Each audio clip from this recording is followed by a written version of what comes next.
सगळ्यांच्याच मनगटात होती, ताकद ही सगळ्यांच्याच मनगटात होती, पण स्वराज्य घडवण्याची इच्छा फक्त शिवाजी महाराजांच्यात होती, फक्त शिवाजी महाराजांच्यात होती. असं म्हणतात की इतिहास घडवणारी माणसं इतिहास विसरू शकत नाहीत आणि इतिहास विसरणारी माणसं इतिहास घडवू शकत नाहीत.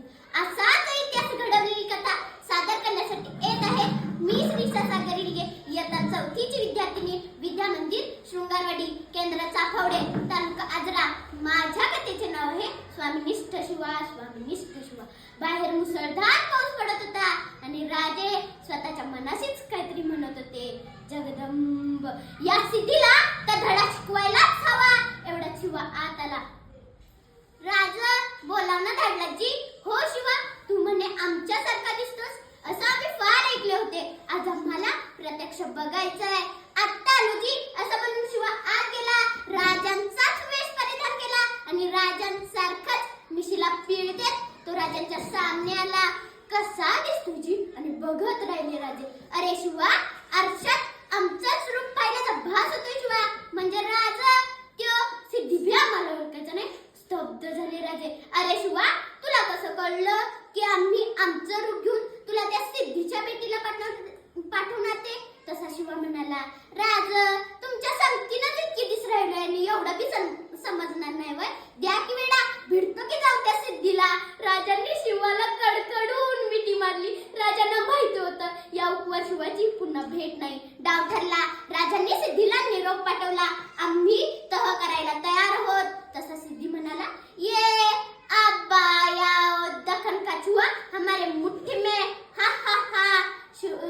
शिवाजी शरण येणार या वार्तेने सिद्धीचे सैन्य बेसावत झाले. राजांनी याच धीराचा फायदा घेतला. ठरल्याप्रमाणे 2 पालख्या तयार केल्या. एका पालखीत स्वतः राजे बसले आणि दुसऱ्या पालखीत बसला तो शिवा काशीद.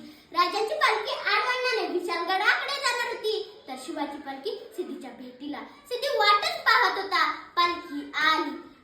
शिवाजी राजे आव. पालखीतून शिवा खाली उतरला व गळा भेट झाली आणि शांत झाला सिद्धी. पण त्याच वेळी 2 सवसे डोळे रोखले गेले होते शिवावर आणि शिवाच्या सामन्यात पाऊल पडताच ते फुटफुटले.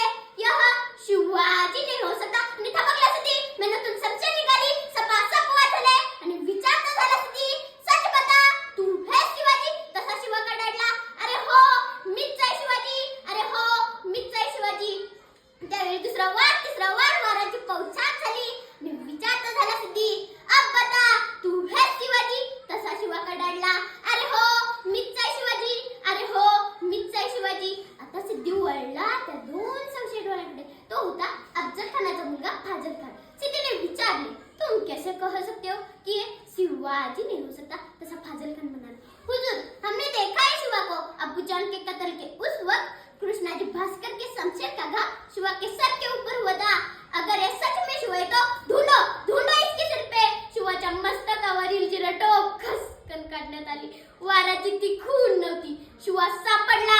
शमशेर फिरली आणि चिडका लवडवीत शिवाच्या गर्दनेवर आली आणि पुन्हा विचारता झाला सिद्धी, मरने से पहले आखिरी बार पूछता हूं, सच बता, तू है शिवाजी? तसा शिवा कडाडला. अरे हो, मीच आहे शिवाजी.